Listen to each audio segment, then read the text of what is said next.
Selamat siang dan shalom. Selamat berjumpa kembali di acara Mari Berdoa dan Belajar Firman Tuhan. Telah hadir di sini hamba Tuhan Pendeta James Sursina yang akan menyampaikan pendalaman Alkitab melalui Sekolah Sahabat. Kemudian Pendeta Ringo dia dalam perjalanan dari isolasi mandiri ke Jakarta. Dan saya siap untuk menyampaikan pekabaran roh nubuat 3 malaikat. Dan telah hadir juga Saudara Simon yang dengan setia mengerjakan segala peralatan dengan baik.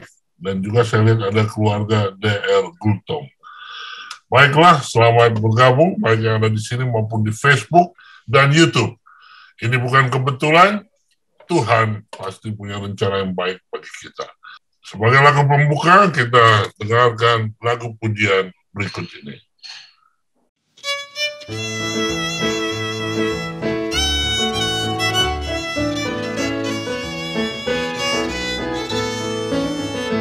Ada negeri yang amat senang, kita lihatnya oleh iman. Bapa kita menunggu seberang, menyediakan tempat yang aman.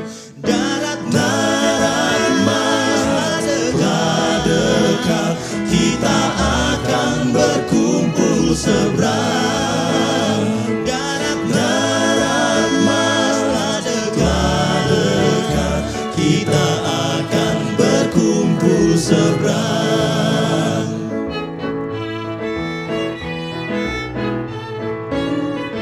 Kita akan menyanyi seberang lagu surga yang amat merdu. Jiwa kita selalu senang karena habislah mati itu. Darat maslah dekat, kita akan berkumpul seberang. Darat maslah dekat, kita akan berkumpul seberang. Darat maslah dekat, kita akan berkumpul seberang. Darat maslah dekat, kita akan berkumpul seberang. Kita akan berkumpul seberang, di seberang.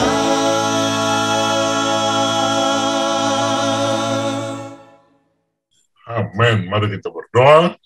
Bapa di surga, Bapa yang baik, terima kasih untuk kesempatan yang indah hidup bergaul dengan Tuhan dan juga sesama kami. Tuhan, pimpin ibadah ini dari awal hingga akhir, kuasai kami dengan Roh Kudus-Mu, dan berkati kami semua yang menyampaikan firman maupun yang akan mendengarkan dan berdiskusi. Biarlah mata hati kami boleh melihat kehadiran Tuhan, dan kami boleh menerima berkat Tuhan. Kami siap untuk diubahkan, dan kami siap untuk memenuhi panggilan Tuhan. I will go, menyaksikan pekabaran 3 malaikat di sekitar kami. Ampuni dosa kami, terima kasih Bapa. Doa ini kami minta dalam nama Yesus, yang adalah Tuhan dan Juru Selamat kami.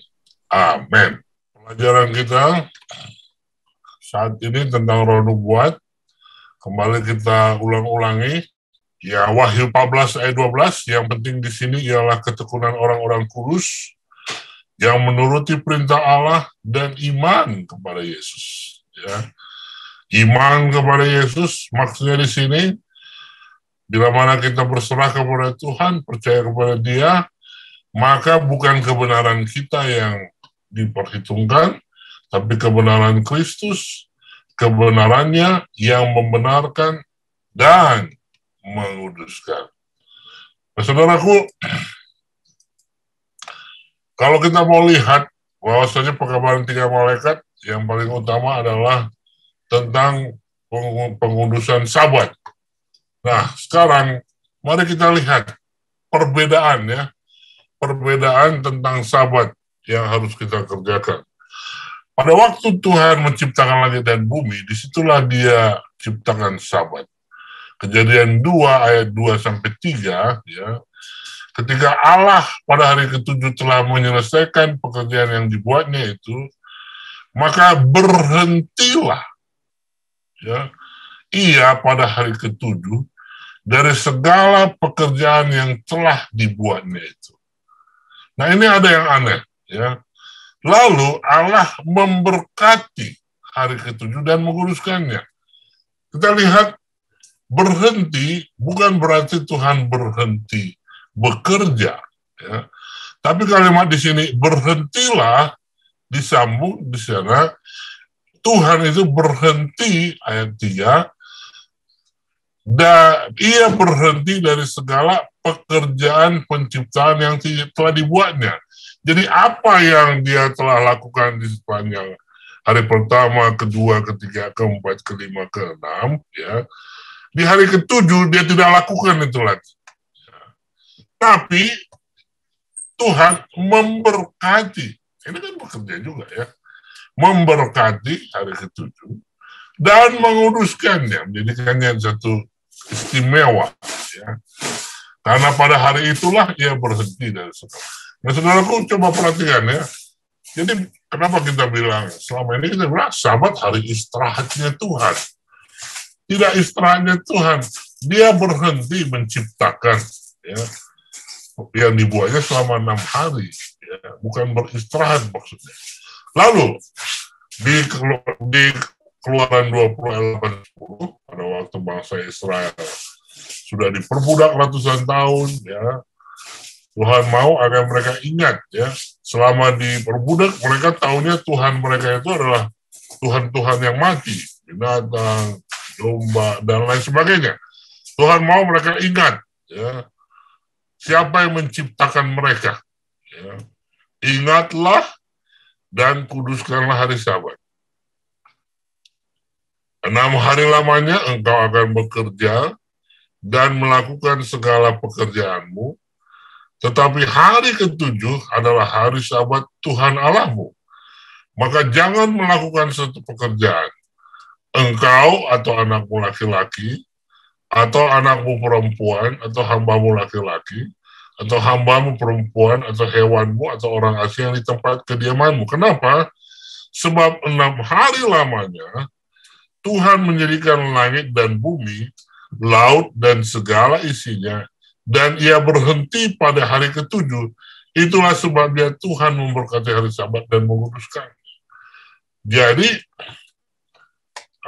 kisah untuk orang Israel yang sudah lupa, maka Tuhan mau agar mereka ingat pencipta mereka dengan mengingat siapa yang menjadikan langit dan bumi, laut dan segala isinya. Ya. Lalu, ya, pada waktu Yesus datang ke dunia ini, ya, masalah hari Sabat tetap dilanjutkan, ya, pengudusan Sabat, bahkan perayaan-perayaan Sabat dilanjutkan. Hanya saja jadi sepertinya jadi legalis. Sampai-sampai Yesus pun dipermasalahkan akan tindakannya di hari Sabat. Lalu Yesus katakan, Anak Manusia adalah Tuhan atas hari Sabat. Ya. Terjadi perubahan, ya, paradigma bagaimana menguduskan Sabat pada waktu Yesus datang. Nah, sekarang kita hidup di zaman akhir. Pekabaran 3 malaikat. Ya. Ketika kita bicara tentang Sabat berhubungan dengan pekabaran 3 malaikat, maka konteksnya harus dilihat di sini. Ya.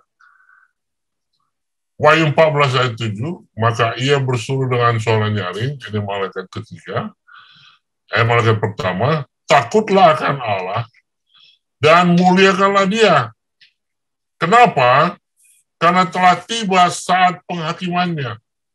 Dan sembahlah Dia yang telah menjadikan langit dan bumi dan laut dan semua mata air. Saudaraku, kita ingat ya, menurut nubuatan yang versi gereja Advent, pekabaran malaikat pertama ini adalah manusia dan sudah tergenapi oleh William Miller tahun 1844. Ya. Pekabaran malaikat kedua, ya sudah rubuh Babel, itu tergenapi 1863 ketika William Miller mengajak semua keluar, ya, dari Katolik dan Protestan, ya, untuk mengikuti menunggu kedatangan Tuhan kedua kali. Lalu 20 tahun kemudian berdirilah gereja Advent, ya, terbentuk, keluarlah dari Protestan dan Katolik.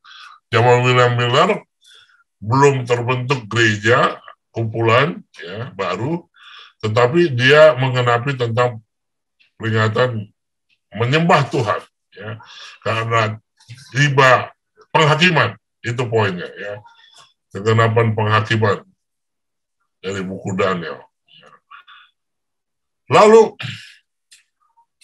kemudian ayat 9, seorang lain malaikat ketiga menyusul mereka dan berkata suara nyaring, jika seorang menyembah binatang dan patungnya itu dan menerima pada dahinya atau pada tangannya. Ya. Nah, saudaraku, apa yang mau saya maksud?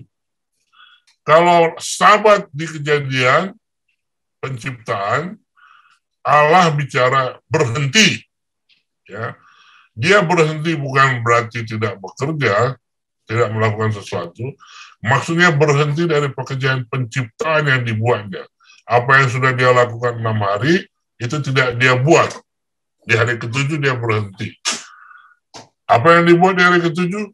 Dia memberkati hari ke-7 dan menguduskannya. Ini bukan masalah istirahat sama Tuhan.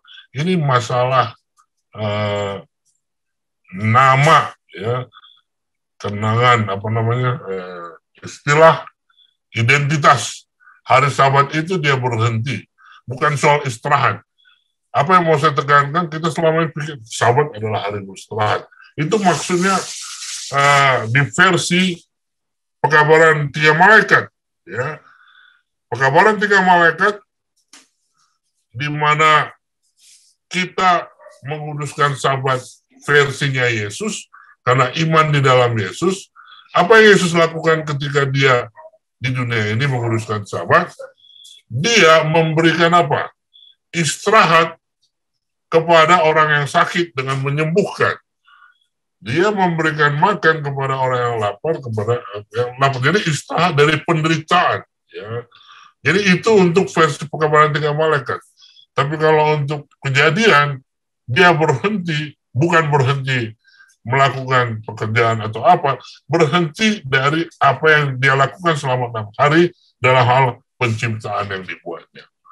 Nah, kalau versi Keluaran 20, karena bangsa Israel selama 400 tahun hidup di perbudakan dan tidak mengenal Allah yang hidup, maka diingatkan, ingatlah dan kuduskan. Ingatlah dan kuduskan. Nah, kalau kita mau bicara tentang Sabat pekabaran 3 malaikat, itu adalah tentang apa? Penyembahan. Kan? Sembahlah dia. Ya. Bukan hanya mengingat, tapi sembahlah. Kenapa? Ya.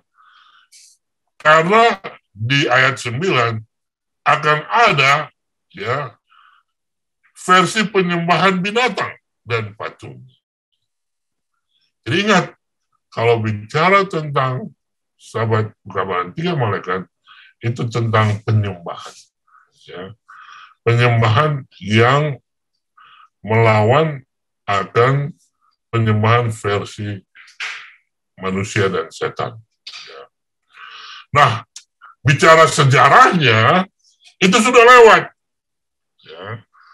Apakah itu tentang Katolik, Protestan, apakah itu Babel di masa lalu, itu sudah lewat. Tapi yang perlu ditekankan sekarang adalah tentang Babel di zaman akhir, ya. Bagaimana? Kan Babel artinya kacau, pelajaran agama yang kacau. Ajaran yang kacau di akhir zaman itu bagaimana? Ya. kita jangan terlalu menekankan tentang kekacauan yang zaman dulunya. Ya. Karena itu sudah tergenapi. Itu sebabnya keluar dari Babel, masuk ke gereja Advent. Nah sekarang versi pekabaran 3 malaikat yang sudah ada Adventnya, ya, pekabaran 3 malaikat untuk versi Advent yang sudah ada sahabatnya, dan sahabatnya itu bicara tentang mengantisipasi ajaran penyembahan setan dengan penyembahan Tuhan yang sebenarnya. Ya. Ajaran-ajaran apa aja. Ya. Nah ini dia. Allah pencipta manusia, yaitu Yesus Kristus, Allah yang diciptakan manusia, ya. Setan dan manusia jahat, ya. Baik itu negara maupun yang dari laut maupun dari darat, ya. Nah ini dia.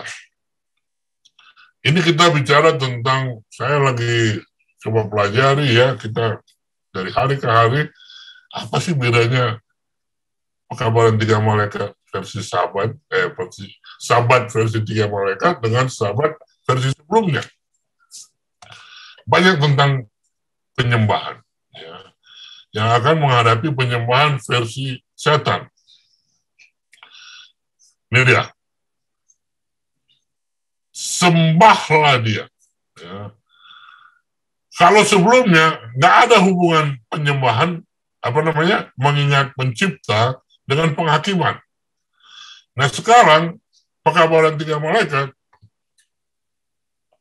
dengan menyembah akan ada penghakiman, ya, dihitung, ya, sebagai mana umat Tuhan, mana yang tidak. Kalau dalam Kejadian, Keluaran, tidak ada cerita tentang penghakiman di sana. Tapi sekarang pekabaran 3 malaikat, kita hidup di zaman penghakiman. Apa yang dihakimi, siapa yang menyembah. Siapa menyembah Tuhan, siapa yang menyembah binatang dan patung. Nah, ini dia. Jadi kita harus banyak bicara tentang ini. Jangan banyak bicara tentang sahabat yang sebelumnya. Kalau kita bicara sahabat sebelumnya, kita kalah. Karena sahabat sebelumnya, orang Yahudi Farisi, ya, mereka sangat menguduskan sahabat. Dan kedua, kalau kita bicara pekabaran 3 malaikat sahabat sekarang, versi kemarin, mereka akan bilang, kita orang Yahudi, dan orang Yahudi lah yang membunuh Yesus. Tidak, kita bicara sahabat versi pekabaran 3 malaikat, the remnant church. Tentang sahabat apa? Sahabat, siapa yang kamu sembah? Ya. Tuhan yang hidup, yang dikenal sebagai pencipta langit dan bumi, atau binatang dan patungnya.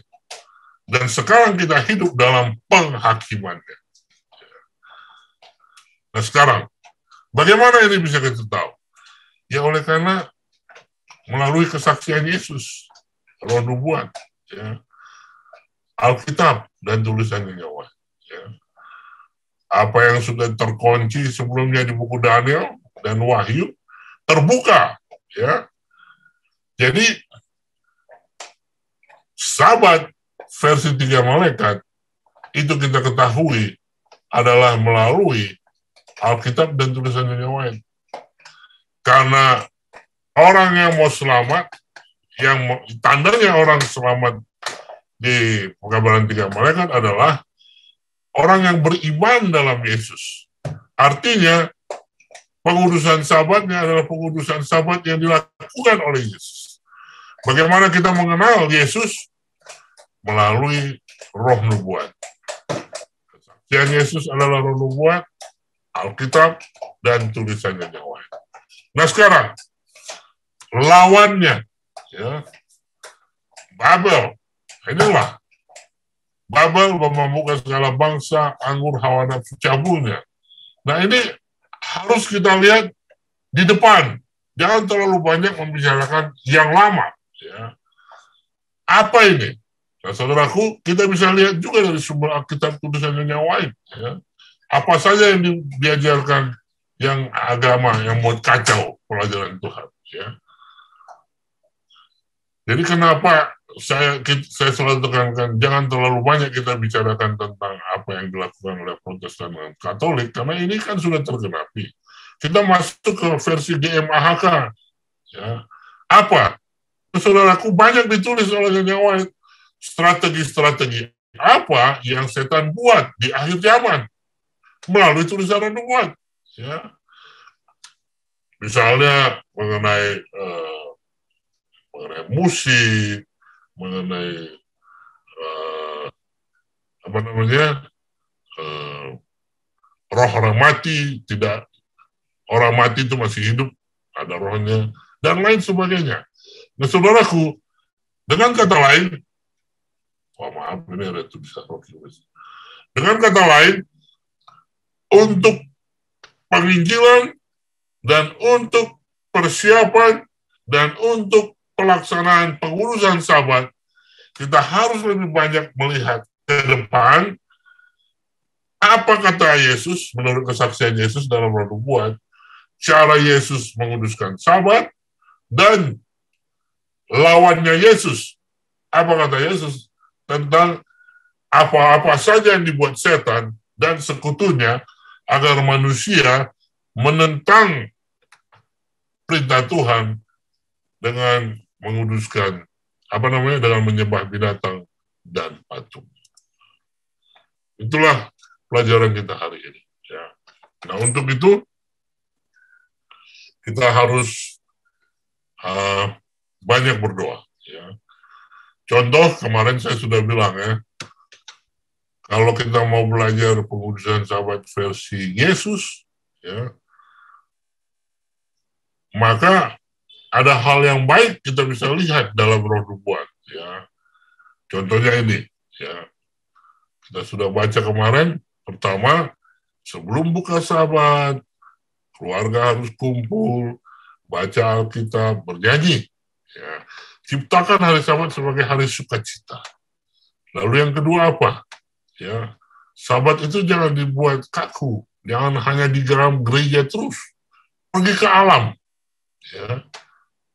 Itu adalah satu cara pengurusan Sabat. Lalu apa lagi? Sabat itu jangan hanya di gereja.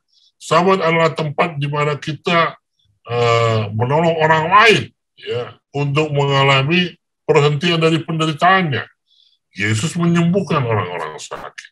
Kita melawat, kita berdoa, ya, menolong orang. Sekarang lagi lockdown, jangan pergi melawan, tapi melalui apa?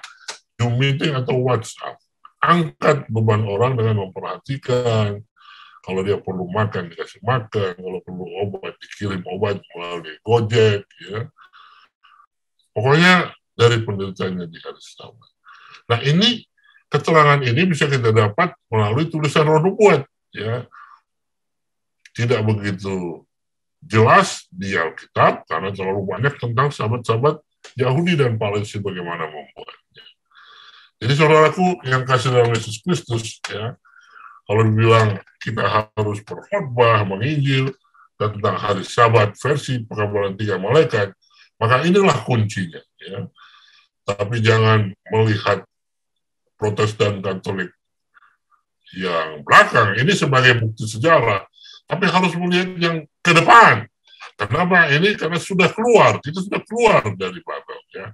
Nah sekarang di depan, apa yang ditaruh setan dan sekutunya di zaman berikut, ya, selain memang hari Sabat menjadi hari Sabtu, jadi hari Minggu, itu sampai sekarang itu memang harus kita bicarakan. Tapi selebihnya apa lagi, ya, yang harus kita bicarakan. Baik, kita masuk kepada nasihat Tuhan untuk berdoa. Ya, tadi kita mendoakan Pak Rocky, ya. Mudah-mudahan kita sambung lagi, kita berdoa kepada orang-orang yang banyak sekali yang sakit COVID. Tidak hanya pendeta-pendeta, anggota juga. Ya. Nah sebelum itu, mari kita belajar tentang Abraham. Ya. Kalau kemarin tentang Henok, sekarang Abraham.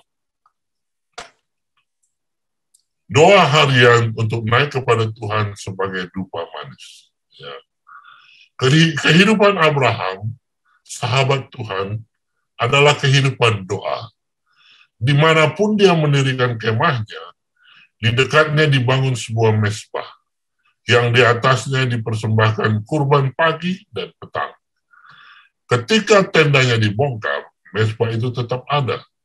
Dan pengelana orang Kanaan itu ketika dia datang ke mezbah, tahu siapa yang ada di sana. Setelah mendirikan kemahnya, ia memperbaiki mezbah dan menyembah Allah yang hidup. Jadi, rumah orang Kristen harus menjadi terang di dunia. Dari mereka, pagi dan sore, doa harus naik kepada Tuhan sebagai dupa yang manis.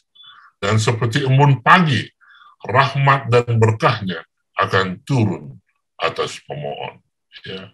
Jadi saudaraku, Abraham ya, adalah kehidupan doa dalam kehidupannya dan dalam rumah tangganya, dan orang-orang tahu itu. Kita juga sebagai orang-orang Kristen, biarlah orang bisa melihat bagaimana rumah ini kita rumah doa. Ya. Para ayah dan ibu, setiap pagi dan sore, kumpulkan anak-anak Anda di sekitar Anda. Dan dalam permohonan yang rendah hati, angkatlah hati kepada Tuhan untuk meminta bantuan. Orang-orang tersayang Anda terkena godaan. Gangguan harian menimpa jalan tua dan muda. Mereka yang mau menjalani hidup yang sabar, penuh kasih dan ceria harus berdoa. Hanya dengan menerima bantuan terus-menerus dari Tuhan, kita dapat memperoleh kemenangan atas diri sendiri. Jadi ayah ibu jangan lupa ajak anak-anak untuk berdoa. Ya. Setiap pagi persembahkanlah dirimu dan anak-anakmu kepada Allah untuk hari itu. Jangan membuat perhitungan selama berbulan-bulan atau bertahun-tahun. Itu bukan milikmu. Jadi artinya doa kita, doa untuk hari ini ya, jangan dirapel. Satu hari singkat diberikan kepada Anda. Seolah-olah itu adalah yang terakhir di dunia. Bekerjalah selama jam-jamnya untuk guru.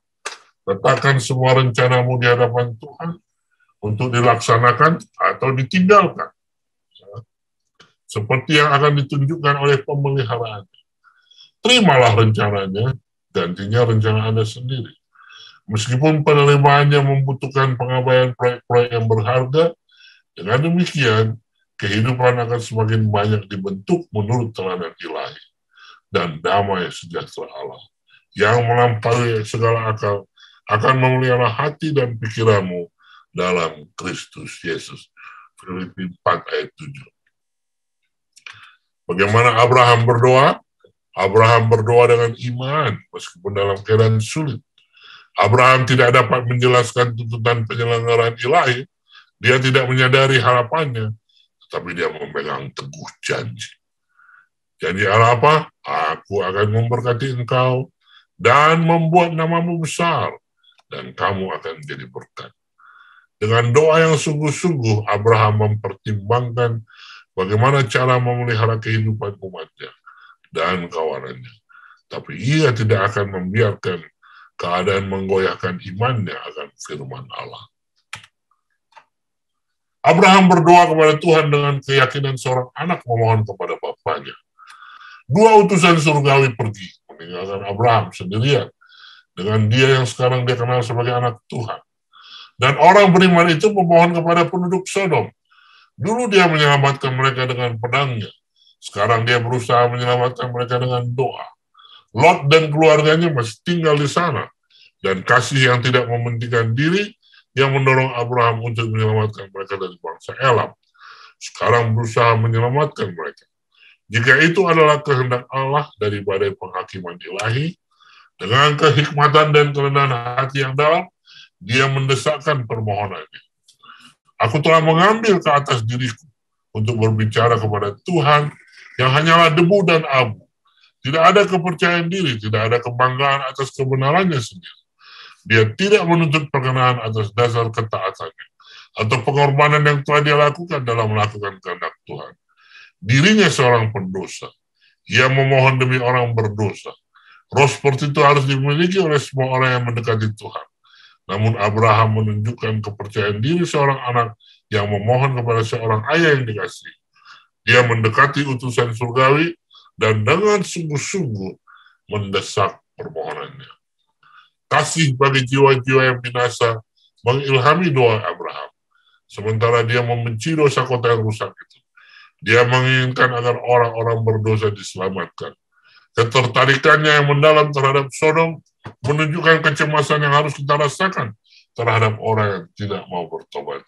Kita harus menghargai kebencian terhadap dosa, tapi belas kasihan dan kasih kepada orang berdosa. Saudara-saudaraku, keberhasilan doa Abraham, dia tidak hanya untuk kepentingannya, dia juga mendoakan akan orang lain. Mendoakan keadaan kota yang dipenuhi oleh dosa, tapi dia mencintai orang-orang. Kiranya Tuhan memberkati kita, ya. Kita boleh berdoa, memiliki iman seperti Abraham, dan doa kita dijawab oleh Tuhan. Tuhan memberkati kita. Saya bawakan dalam nama Tuhan Yesus Kristus. Amin. Sebelum kita belajar firman Tuhan, kita akan dengarkan lagu I Will Go.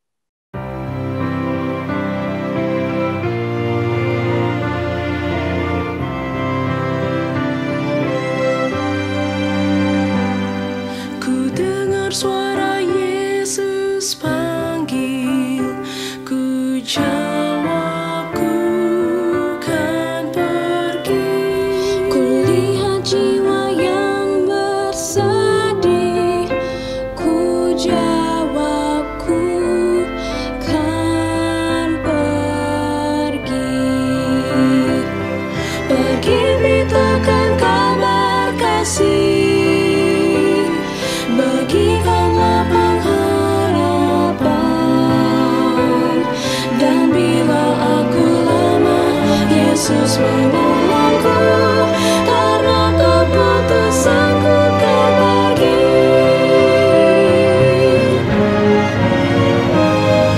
Pergi beritakan kabar kasih,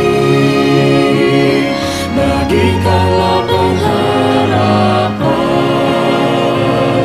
dan bila aku lemah, Yesus menolongku, karena keputusanku kan pergi.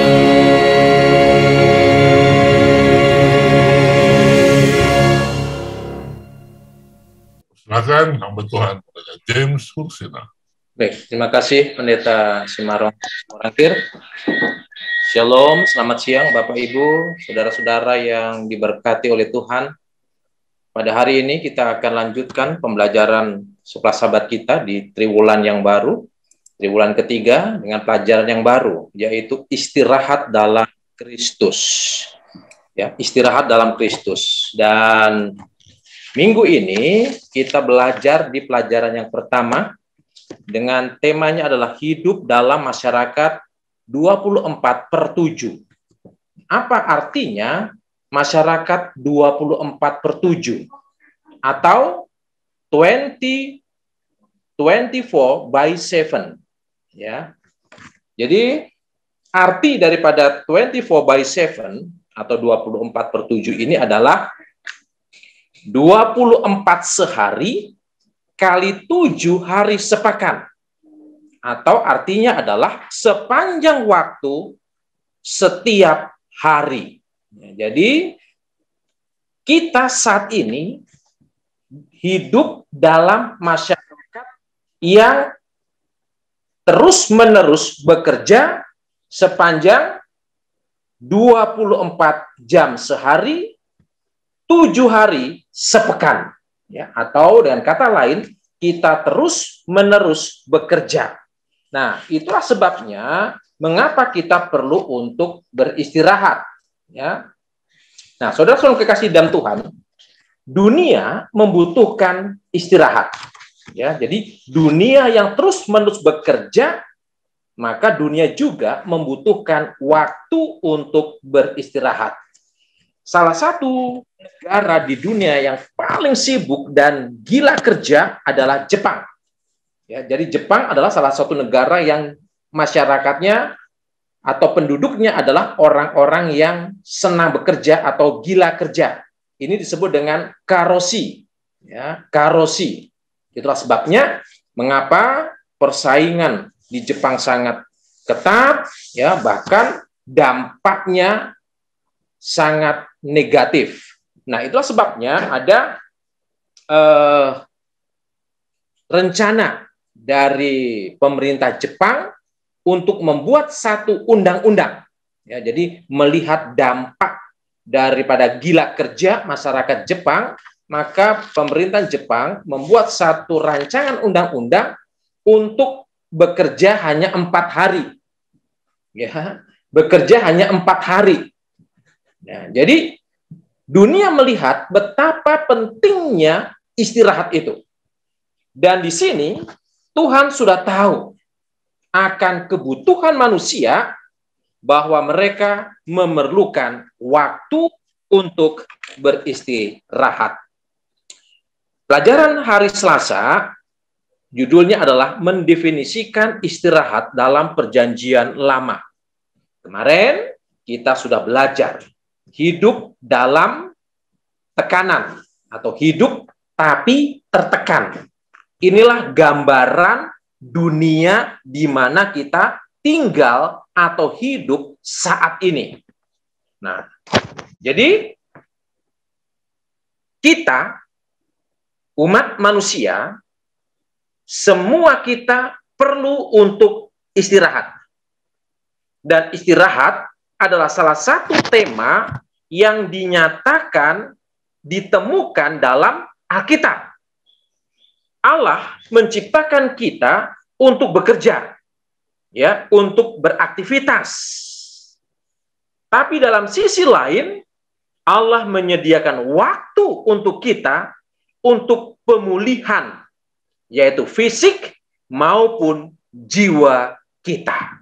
Ya, jadi supaya jiwa kita, fisik kita tetap bugar, tetap sehat, tetap hidup, maka Tuhan menyediakan satu hari, satu waktu untuk beristirahat. Nah, di dalam bahasa Ibrani, ya, Alkitab kita Perjanjian Lama, ada beberapa istilah yang digunakan oleh penulis untuk mengerti atau memahami kata istirahat.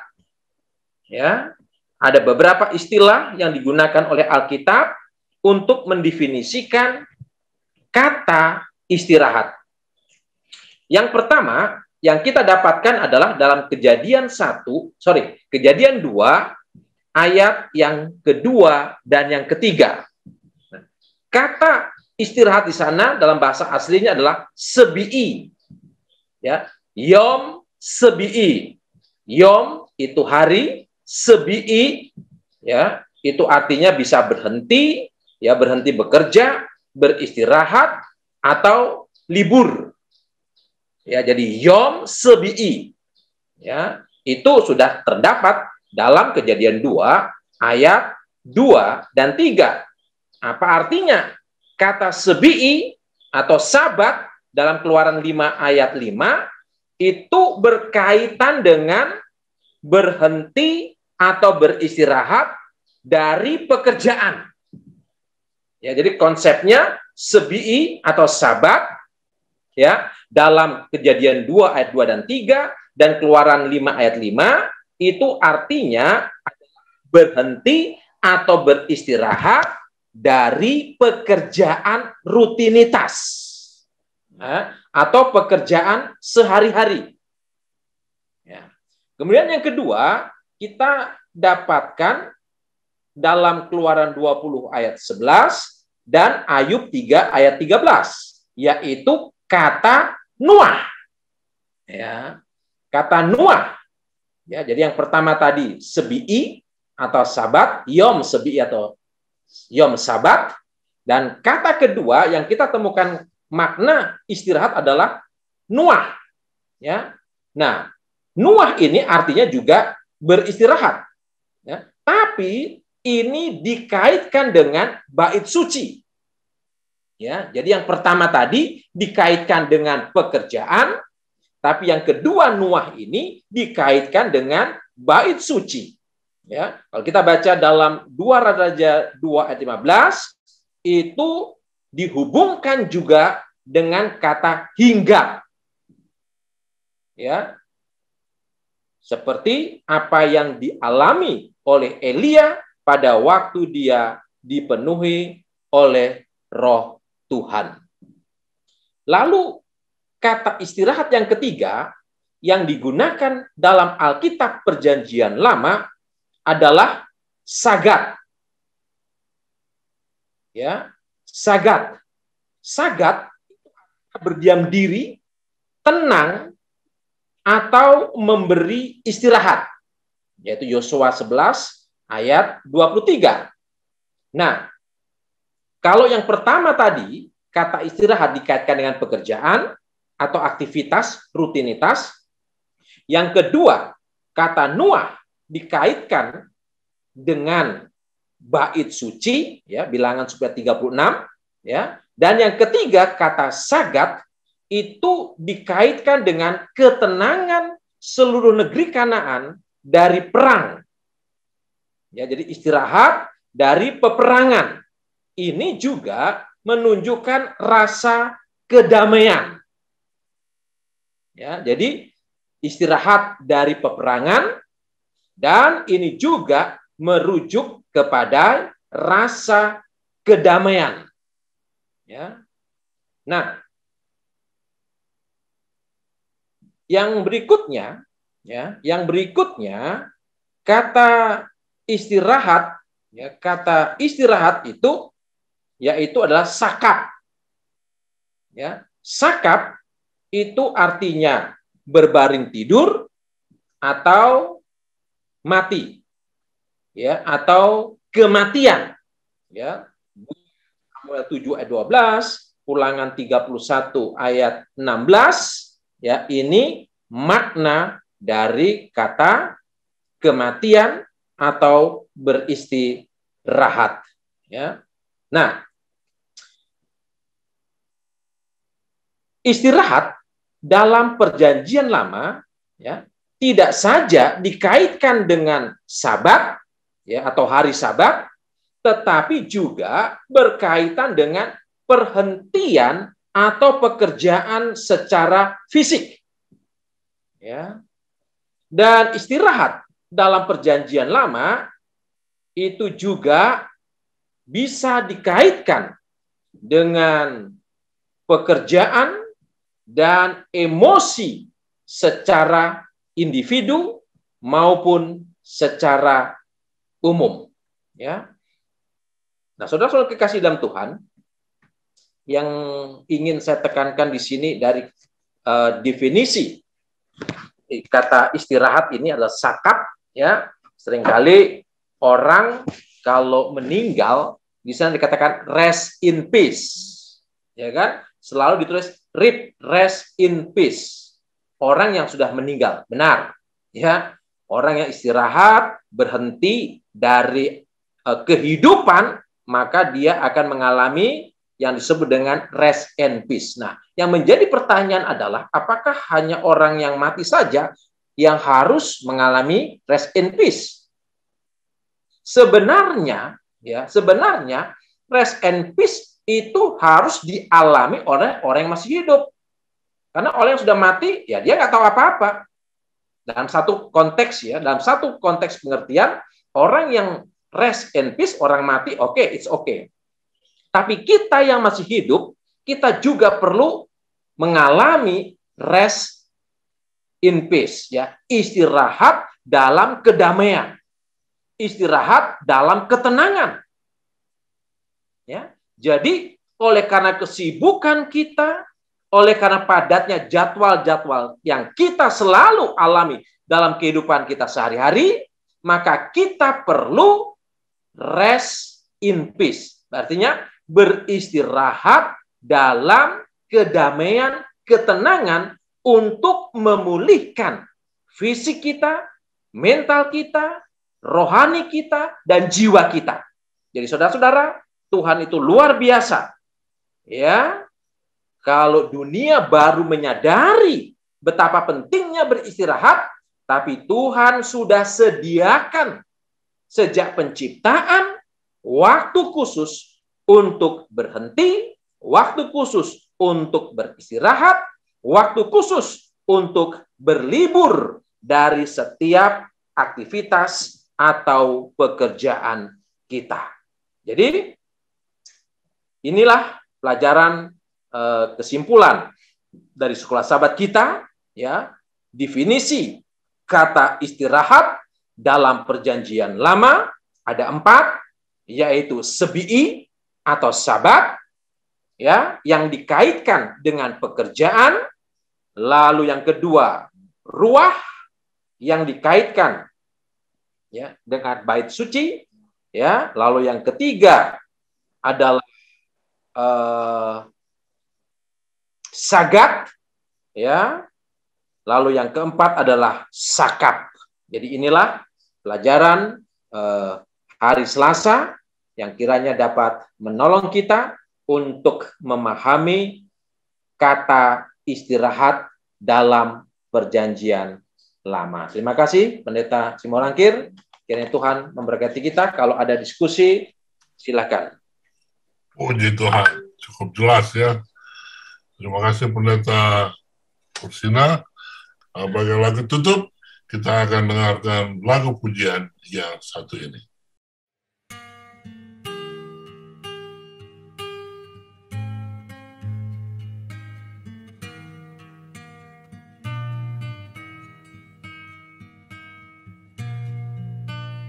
Aku mau turut ya Tuhan, kemanapun disuruh, sampai habis perjalanan, aku turut padamu. Meskipun jalanku sukar, berduri dan berbatu, aku tak akan kesasar karena turut padamu. Aku mau turut ya Tuhan, darah-Mu selamatkanku, meski dunia menyangkalkan aku turut padamu. Meski ombak sungai Yordan sangat deras dan keruh, itu pun Engkau lalukan, aku turut padamu. Aku mau turut ya Tuhan, darah-Mu selamatkanku, meski dunia menyangkalkan aku turut padamu. Aku mau turut ya Tuhan, darah-Mu selamatkanku, meski dunia menyangkalkan aku turut padamu. Meski dunia menyangkalkan aku turut padamu.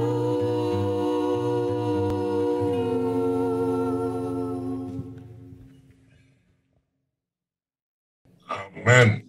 Doa tutup kami undang Pendeta James Ursina. Baik, kita berdoa. Bapa di sorga, siang hari ini kami menyatukan hati dan pikiran kami untuk datang kepada Tuhan.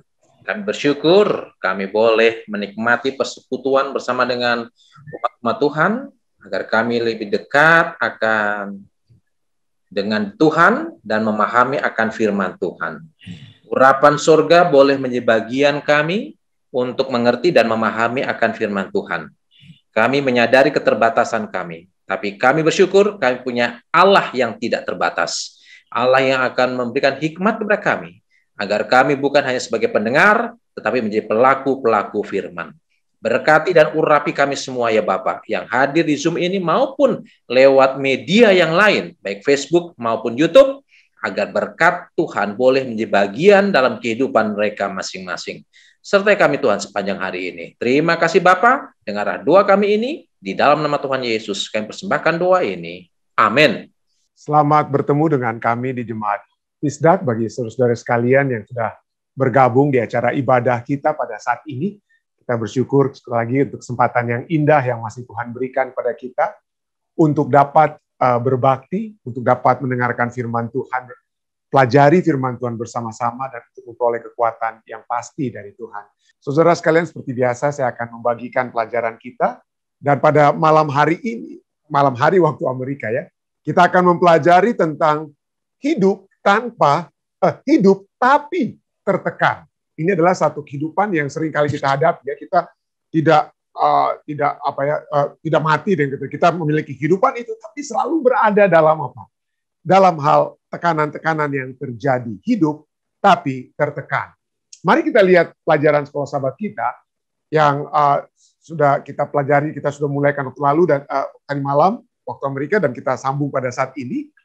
Ya, tadi malam kita pada pembahasan sebelumnya kita sudah membahas tentang kebutuhan manusia secara fisik untuk beristirahat, untuk tidur. Dan Tuhan telah memenuhinya dengan dua hal, yaitu Tuhan memberikan malam, yaitu waktu malam bagi kita untuk beristirahat, dan kedua, Tuhan memberikan hari Sabat. Nah, mari kita baca pelajaran kita saat ini. Kurang tidur dan keletihan akibat kelelahan fisik adalah masalah nyata. Namun yang lebih meresahkan adalah ketika kita merasa kita sedang tiba pada kehampaan emosi. Itu yang lebih parah daripada yang paling meresahkan. Dan tentu saja ketika kurang tidur ditambah pencobaan emosional seperti kehampaan emosi, maka kita bisa menjadi putus asa. Baruk adalah seorang juru tulis Yeremia. Pasti sering merasa seperti itu selama tahun-tahun terakhir Yerusalem yang penuh dengan gejolak. Sebelum kekacauan, penderitaan, dan kemusnahan yang akan mengikuti kehancuran kota oleh orang Babel. Walaupun Tuhan sudah menyatakan kepada Yeremia bahwa Yeremia akan mendapatkan tekanan dari luar dan dari dalam. Dan ini juga saya percaya sampaikan kepada Baruk, karena Baruk yang tulis kitab Yeremia. Tapi pada saat tekanan itu datang, tentu saja itu berbeda dengan pada saat kita hanya mendengar apa yang akan terjadi kepada kita. Jadi pada saat tekanan itu datang, Baruk seakan-akan putus asa. Bacalah Yeremia 45 ayat 1-5. Tuliskan satu diagnosis cepat dari kesehatan emosional daripada Baruk. Yeremia 45 ayat 1-5 berkata, firman yang disampaikan oleh Nabi Yeremia kepada Baruk bin Neria, anak daripada Neria, waktu Baruk dalam tahun keempat pemerintahan Yoyakim bin Yosua, Raja Yehuda, menuliskan segala firman tersebut dalam sebuah kitab langsung dari mulut Yeremia. Lalu apa yang terjadi? Ayat 2. Beginilah firman Tuhan Allah Israel tentang engkau, hai Baruk. Oleh karena engkau telah berkata, apa yang dikatakan oleh Baruk? Inilah yang Baruk katakan. Celakalah aku, sebab Tuhan telah menambahkan kedukaan kepada penderitaanku. Aku lesu karena keluh kesahku, dan aku tidak mendapat ketenangan. Maka beginilah firman Tuhan. Sesungguhnya apa yang kubangun akan kuruntuhkan, dan apa yang kutanam akan kucabut, bahkan sekalipun seluruh negeri. Ayat 5. Masakan engkau mencari hal-hal yang besar bagi dirimu sendiri? Janganlah mencarinya, sebab sesungguhnya aku mendatangkan malapetaka atas segala makhluk. Demikianlah firman Tuhan.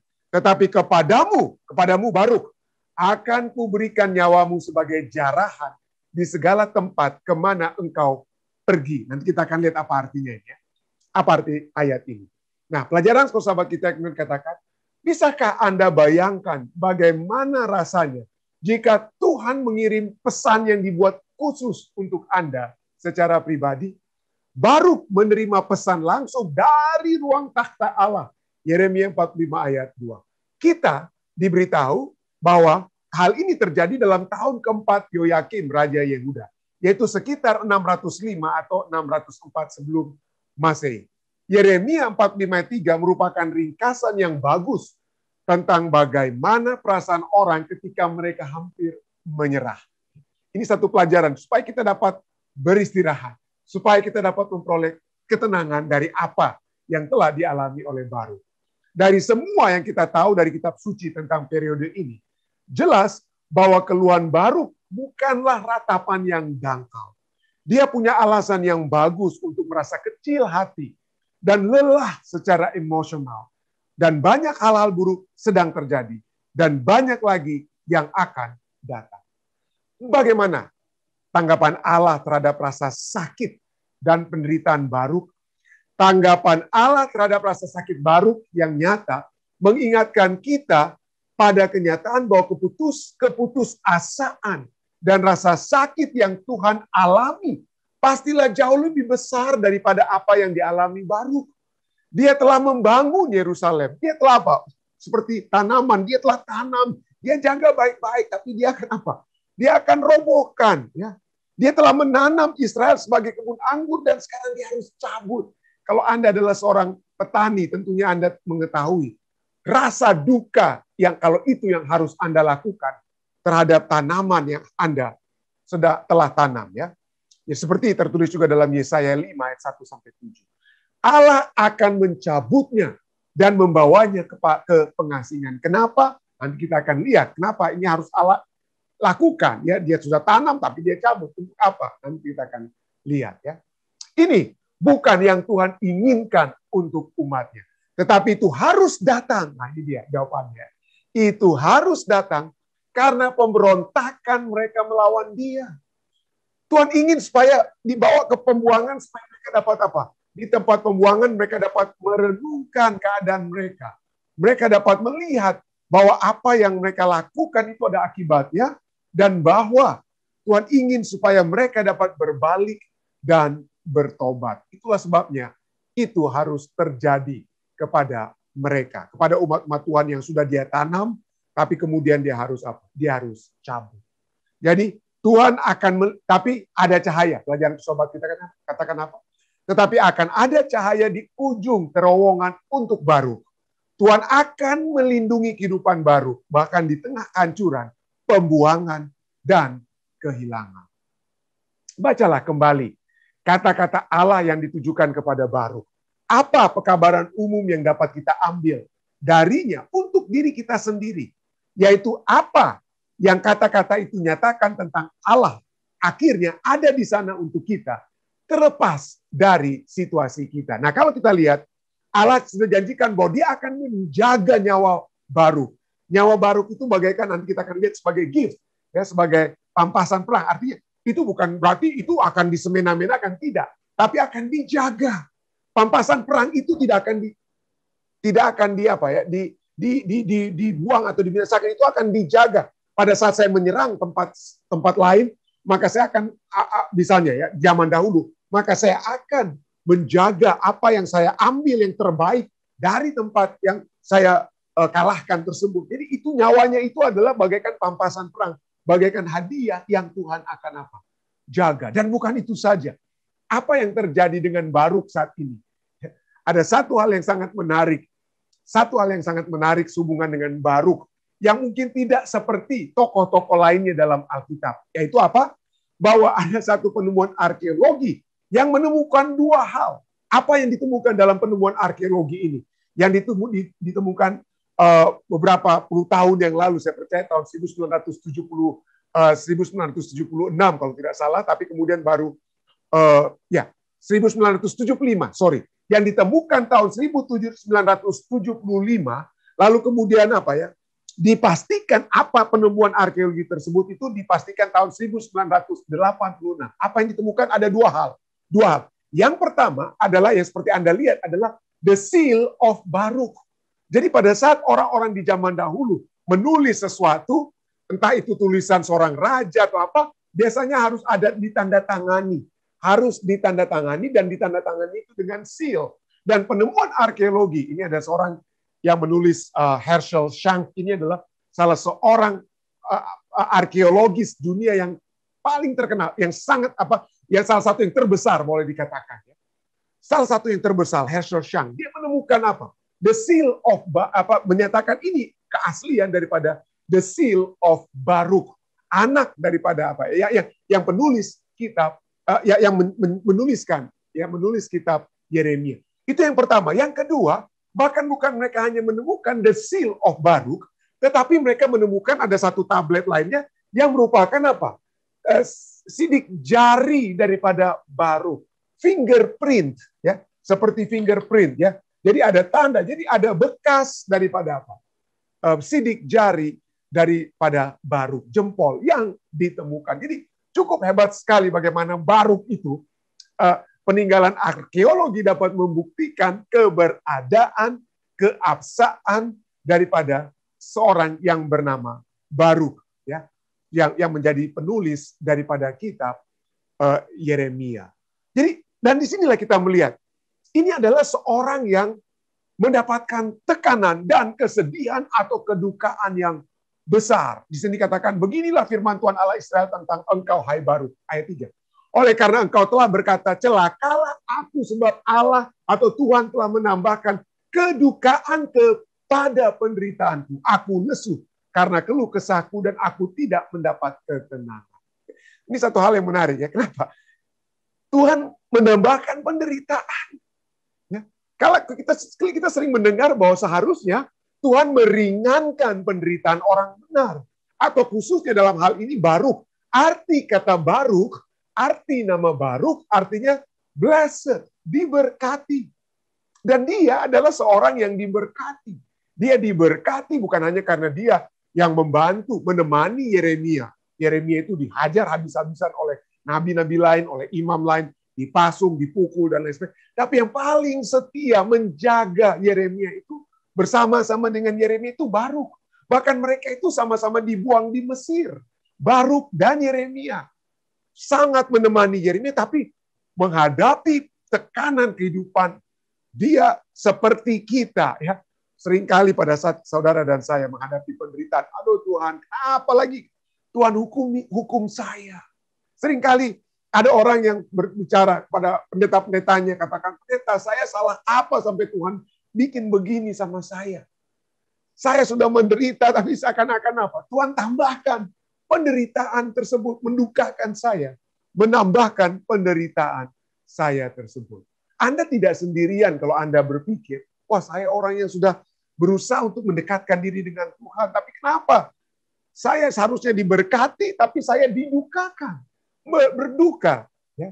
Nah, seringkali kita bukan hanya seperti Baruk yang menyatakan, Tuhan, kenapa engkau menambahkan kedukaan kepada penderitaanku? Kita juga bahkan seringkali seperti Ayub. Nah, saya sering, sudah berapa kali ya, 2 kali saya khotbahkan di Fisdaq, ya, di online stream juga. Pernah saya berkhotbah tentang Ayub, ya.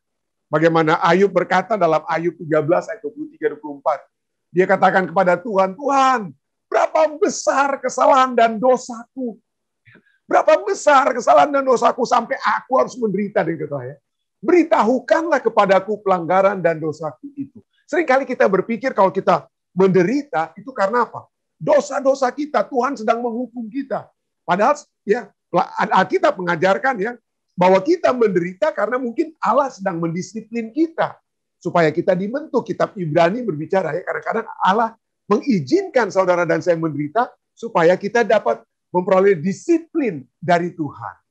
Atau kedua, kita menderita karena kesalahan-kesalahan kita, dosa-dosa kita. Makanya Ayub tanya di sini, berapa besar dosaku? Apa itu dosaku? Ya. Tetapi coba kita lihat, Ayub menderita bukan karena dia sedang didisiplin, dia menderita bukan karena dia sedang bersalah. Tidak dikata Alkitab. Kitab Ayub 1 dan 2 menyatakan dia itu benar di hadapan Tuhan. Tentu saja tidak ada yang tidak berdosa, tetapi di mata Tuhan dia itu benar. Di mata manusia dia itu benar. Di mata setan sekalipun dia itu apa? Benar. Dan bagi setan itu terjadi karena Ayub dilindungi oleh Tuhan. Makanya dicoba. Jadi dengan kata lain, Ayub menderita bukan karena dosanya atau karena dia perlu untuk didisiplin, tetapi karena setan ingin apa? Menjadikan Ayub ini sebagai apa ya, sebagai pion dengan kata atau sebagai hal untuk menjatuhkan Allah. Ya. Jadi disinilah Ayub sampai berkata ayat 24. Mengapa engkau menyembunyikan wajah? Tuhan, mengapa? Di mana engkau? Dan menganggap aku Ayub sebagai musuhmu. Nah, ini seperti saya katakan lalu ya, ini permainan kata ya. Kata Ayub adalah Iyov, bahasa Ibraninya. Iyov. Itu dari Aleph, Yod, Waw, dan Beth. Ya, bahasa konsonan Ibraninya dari kanan ke kiri itu Iyov. Dan itu tidak berbeda dengan kata untuk musuh. Jadi konsonan sama semua itu ya. Konsonan-konsonan yang sama, tukar sedikit Waw dan Yodnya. Tetapi intinya adalah itu permainan kata. Jadi kata Ayub dan Oyev itu dapat berarti Ayub atau musuh. Jadi seakan-akan Ayub berkata kepada Tuhan, Tuhan, aku ini Iyov. Aku ini Iyov, bukan Oyev. Jadi dia seakan-akan berpikir Tuhan itu sedang salah. Salah lihat orang. Salah lihat apa? Menghukum yang salah. Dan inilah mungkin hal-hal yang sering terjadi. Tetapi kita lihat di sini, bahwa sering kali kesalahan itu kita dapat mengalami penderitaan, betul, karena kesalahan kebodohan kita sendiri, karena kita perlu untuk didisiplin. Tetapi kadang-kadang itu terjadi oleh sebab the great controversy. Tetapi kita ketahui dari kitab Ayub bahwa Tuhan memandang, Tuhan mengetahui penderitaan Ayub. Tuhan memberikan jalan keluar dan kelepasan juga kepada Ayub. Tetapi tentu saja Baruk, mungkin dia sudah mempelajari, saya percaya dia sudah mengetahui kitab apa? Kitab Ayub yang ditulis oleh Musa. Tapi pada saat itu dia alami, maka seperti saudara dan saya, kita langsung apa? Aduh, kenapa Tuhan engkau apa?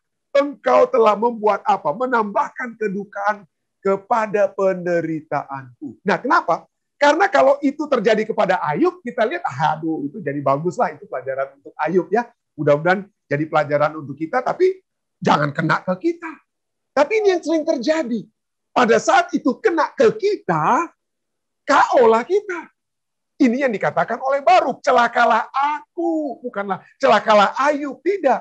Pada saat penderitaan itu datang, maka yang fokus bukan kepada Ayub, orang yang lain yang menderita, tapi sekarang kita fokus maunya kepada diri kita, kelepasan kita. Itu yang kita pikirkan. Kita fokus kepada diri kita sendiri. Ada 5 kata ganti orang atau personal pronoun aku. Ya. Celakalah aku. Sebab Tuhan telah menambahkan kedukaan kepada penderitaanku. Aku lesu karena lelah kesahku. Dan aku tidak mendapat apa? Ketenangan. Seperti orang Farisi di zaman Yesus yang berdoa. Aku 5 kali. Maka Baruk juga 5 kali dia beraku di sini. Kenapa? Karena inilah. Fokus Baruk itu kepada dirinya sendiri. Ya, fokus pada saat kita menderita. Pada saat kita mengalami tantangan kehidupan. Kita seringkali, aduh, kasihan ini. Kenapa saya alami ini? Ya. Lalu kita hanya melihat apa? Kita melihat penderitaan kita dan kita melihat fokus pada diri kita sendiri.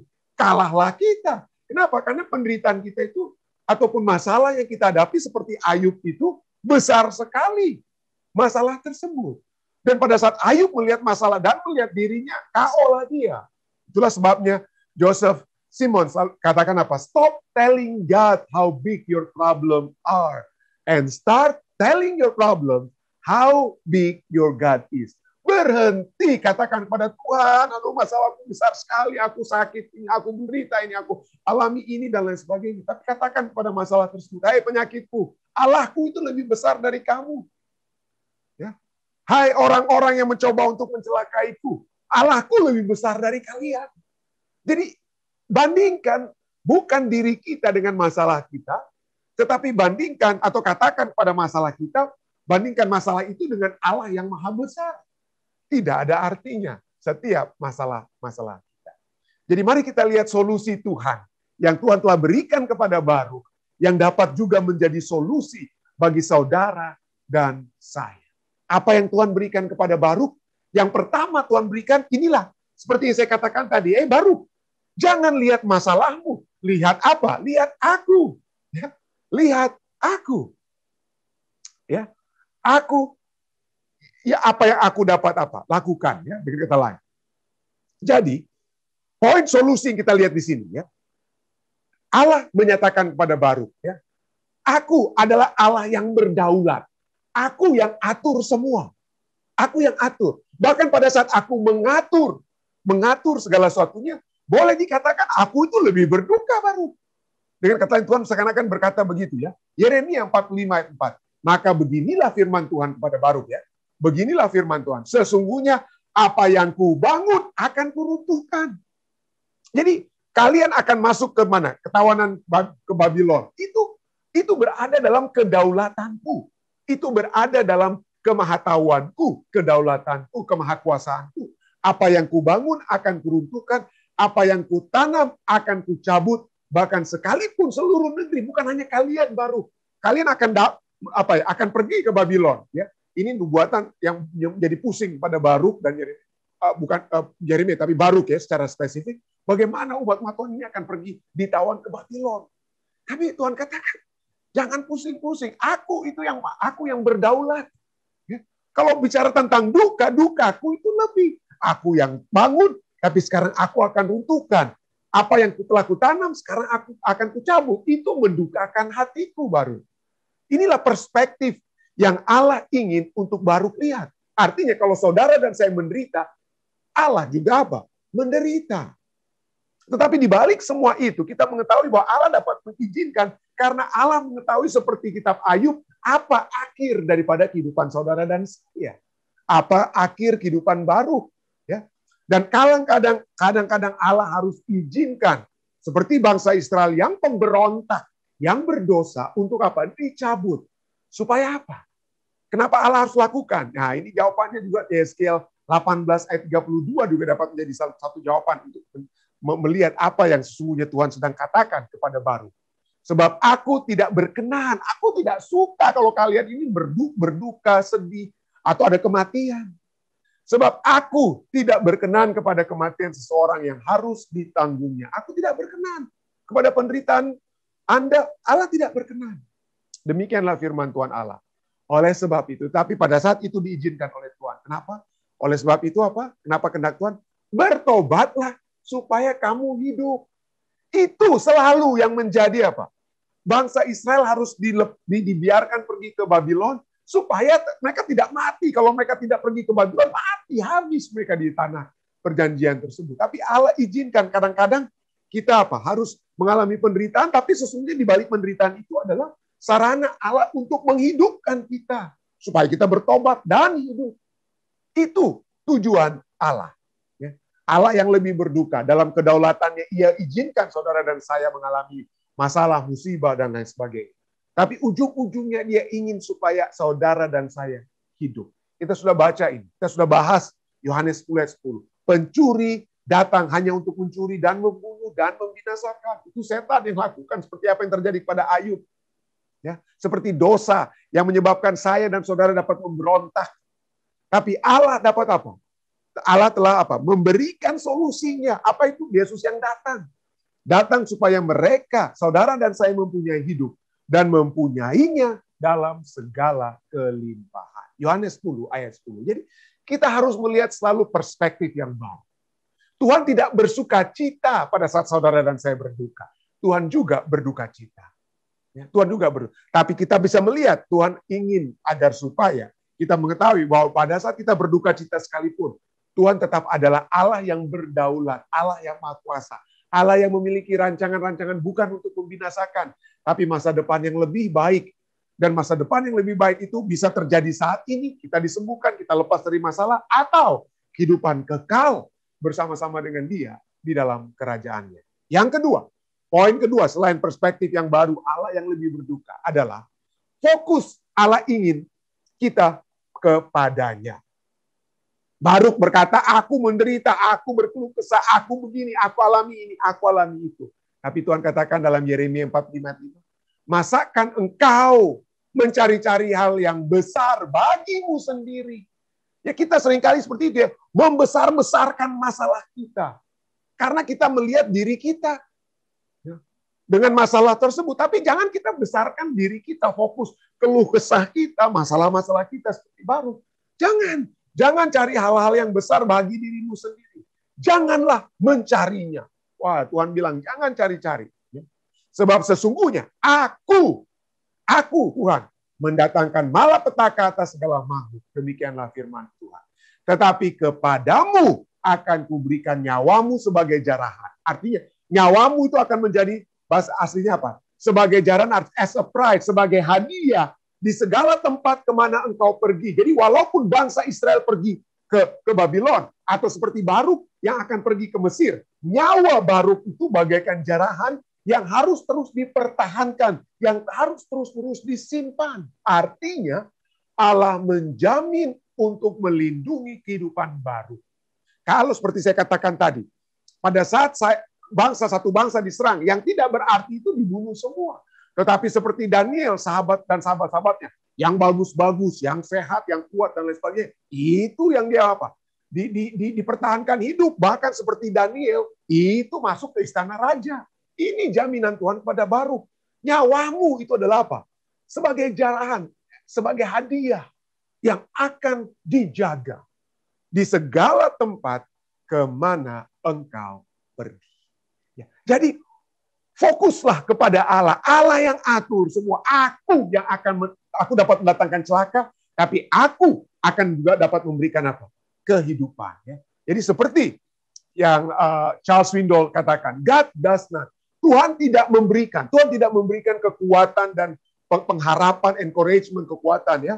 Seperti orang-orang yang apa ya, yang sakit lalu ingin memenuhi obat preskripsi dokter, ya. Resep-resep dokter harus diisi kembali, ya.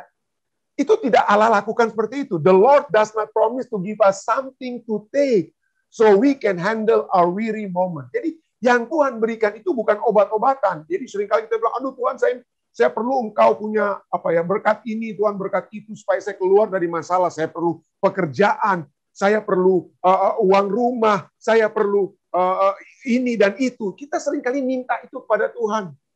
Ya, apa berkat-berkat Tuhan kita minta. Tapi bagi Charles Swindoll katakan apa ya?